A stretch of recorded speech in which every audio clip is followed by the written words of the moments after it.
The United States is designating North Korea as a state sponsor of terrorism. Should have happened a long time ago, should have happened years ago. In addition to threatening the world by nuclear devastation, North Korea has repeatedly supported acts of international terrorism, including assassinations on foreign soil. As we take this action today, our thoughts turn to Otto Warmbier, wonderful young man, and the countless others so brutally affected by the North Korean oppression.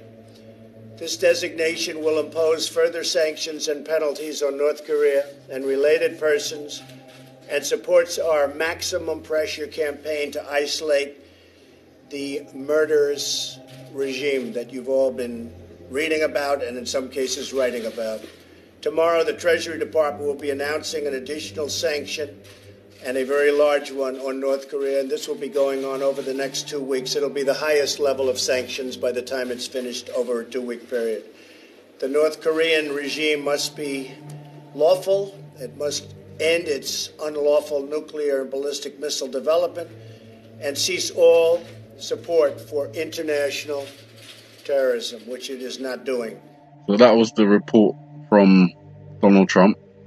We expected him to do this. We knew it was coming, but it was just announced, and this is just after I uploaded my latest video, so I thought I'd better make another one very quickly. What does it mean to be put on to the state sponsors of terrorism? Here is a list of the things that the US can impose on countries that are on that list. And it starts with a ban on arms-related exports and sales. Controls over exports of dual-use items, requiring 30-day congressional notification for goods or services that could significantly enhance the terrorist list country's military capability or ability to support terrorism. Prohibitions on economic assistance.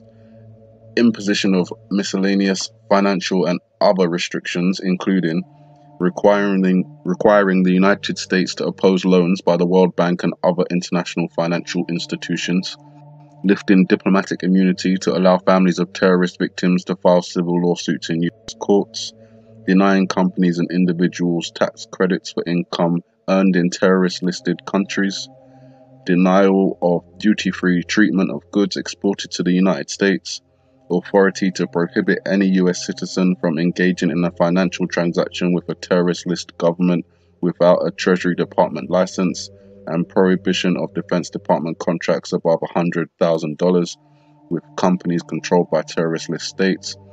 From January 2016, the visa waiver program does not apply where a person has previously traveled to these countries or not after the 1st of March 2011, or for those who remain nationals of those countries, in addition to the nationality that would otherwise entitle them to a visa waiver. Instead, they are now required to go through the process to obtain a visa. Certain categories such as diplomats, military, journalists, humanitarian workers, or legitimate businessmen may have their visa requirement waived by the Secretary of Homeland Security. Under the Trump administration, citizens of these countries face partial entry restrictions to the United States for 90 days under Executive Order 13780. The order is partially enforced as of June 29, 2017. So those are all the things that can be imposed upon North Korea. To be honest, it doesn't really make that much sense. They've already imposed so many sanctions on North Korea. So they are under the harshest sanctions of any country. And now they're on the terrorist watch list. I don't know what that means militarily.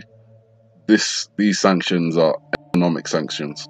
I don't know what that means militarily in respect to whether that changes the need for congressional approval for a nuclear strike.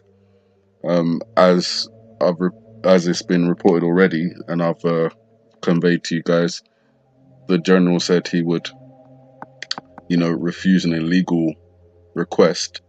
But I don't know if now that North Korea is on the terrorist state sponsors of terrorism list, I don't know whether it means that a strike would be legal in that sense because they sponsor terrorism. I don't think it is. But you know, these are some things that I haven't been able to find any answers to and can only guess at the moment. So that's just what I wanted to point out to you guys. North Korea now joins other countries such as Iran. Hold on, let me just see who's on the list at the moment. So Iran, Sudan, Syria, countries that were on the list: Cuba, Iraq, Libya. North Korea was on the list and taken off. Now it's back on again. So we'll see if that makes any sort of changes in terms of their strategy moving forward, if they're moving forward with a military option. They certainly have the manpower over there to go at North Korea militarily.